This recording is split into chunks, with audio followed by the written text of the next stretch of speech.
లడ్డూకు వాడేటువంటి నెయ్యిలో జంతువుల కొవ్వుని వాడారు అనేటువంటి కామెంట్స్ వినిపిస్తున్నాయి. దానికి సంబంధించిన రిపోర్ట్స్ కూడా బయటకు వచ్చాయి. నిజంగా దాన్ని ఎలా చూస్తారు? తిరుమల తరహాలో ఇంత హిందువులు ఆరాధించేటువంటి ఈ దేవస్థానంలో ఎప్పుడు కూడా ఇలాంటి ఇష్యూస్ బయటికి రాలేదు. దీన్ని ఎలా చూస్తారు ఒక హిందువుగా మీరు?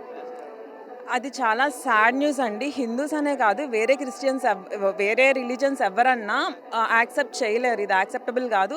మన రిలీజన్ అనే కాదు, వేరే రిలీజన్‌లో ఇలాంటివైనా కూడా మనం యాక్సెప్ట్ చెయ్యము. ఇది నేషనల్ వైస్, ఇంటర్నేషనల్ వైస్ ఇదంతా ప్రీషియస్ కాబట్టి ఇలాంటి మిస్టేక్స్ ఇక్కడ జరగకూడదు. బట్ జరిగింది కాబట్టి అది 100% యాక్షన్ తీసుకోవాలి.